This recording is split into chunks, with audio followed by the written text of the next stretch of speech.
Fala galera, beleza? Hoje eu vou falar aqui para vocês sobre a diferença entre dois diagnósticos da coluna: o abaulamento discal e a desidratação discal.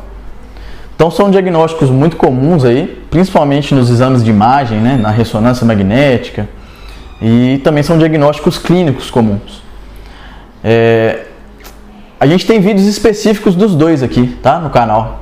Falamos só sobre abaulamento, falamos só sobre desidratação. Então, se você quer ter mais informações sobre esses dois assuntos separados, vá no canal aí que já tem vídeo sobre esses assuntos aí, tá bom? Agora, o intuito de hoje aqui desse vídeo é explicar a diferença entre cada um dos dois. Geralmente, um está associado ao outro, tá? Então, geralmente, quem tem a desidratação discal vai ter algum tipo de abaulamento. Por quê? Porque a desidratação discal, igual o próprio nome diz, é o disco perder água. Então, relembrando aqui o disco é uma estrutura como se fosse um pneu no meio externo. Então, ele é como se fosse um amortecedor da coluna, ele está entre duas vértebras. Ele tem esse pneu externo rígido, que chama anel fibroso, e ele tem um conteúdo gelatinoso e aquoso no seu interior, tá? Então a composição maior desse conteúdo interno é água. E aí o que acontece? Dependendo da pressão que esse disco sofre, ele vai perder um pouco dessa água que está dentro do disco. E aí por isso que vem o nome desidratação discal. Por quê? Às vezes, dependendo da compressão que esse disco está sofrendo, ele pode sofrer uma compressão grande e o conteúdo aquoso dentro do disco ele é extravasado para o meio externo. E aí por isso que há esse nome de desidratação.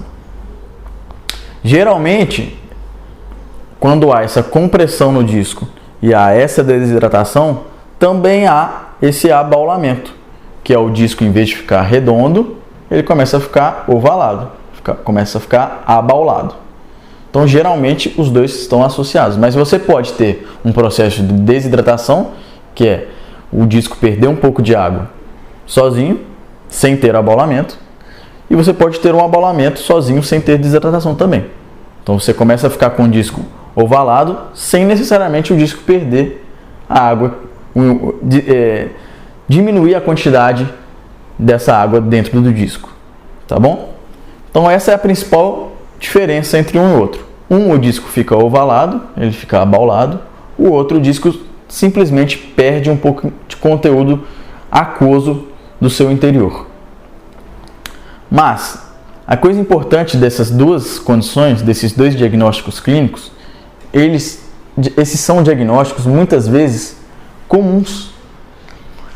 Então são muitas vezes alterações na coluna e no disco que são normais. Muitas vezes essas alterações não são patológicas, não vão ser a causa primária da dor.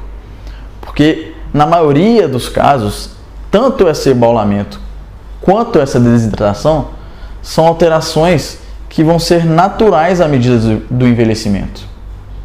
Então muitas vezes você não vai precisar se preocupar com o abaulamento ou com a desidratação.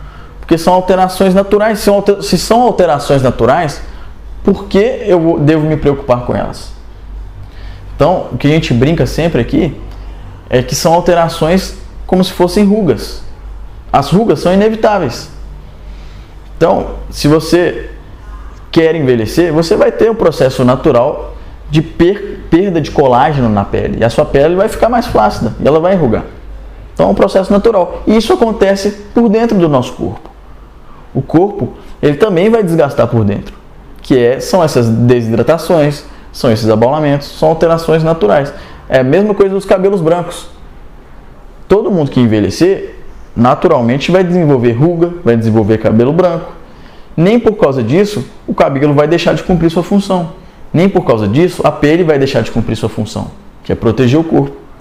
Na coluna é a mesma coisa. Ela vai muitas vezes desenvolver abaulamento, desenvolver desidratação, mas a coluna não vai deixar de cumprir sua função, que é dar estabilidade para o corpo, que é proteger a medula espinhal. Então, são alterações naturais que muitas vezes não estão relacionadas diretamente com o processo de dor. Beleza? Então, fica a dica aí para você muitas vezes não tomar esses diagnósticos como um diagnóstico terminal e muitas vezes ficar criando nocebos. Nocebos são diagnósticos que vão piorar a sua dor e muitas vezes esse diagnóstico não está relacionado diretamente com a sua dor. E você, que está sofrendo com essas dores aí na coluna, eu tenho uma dica muito especial para vocês. A gente criou um método exclusivo para aliviar essa dor de forma imediata e para fortalecer sua coluna, para que essas dores não fiquem atrapalhando suas funções de dia, para que não fique atrapalhando seu dia a dia, seu trabalho, sua atividade física. E aí esse método está no link abaixo aqui, clique nele que você vai ter todas as informações desse método. Beleza? Abraço, até a próxima.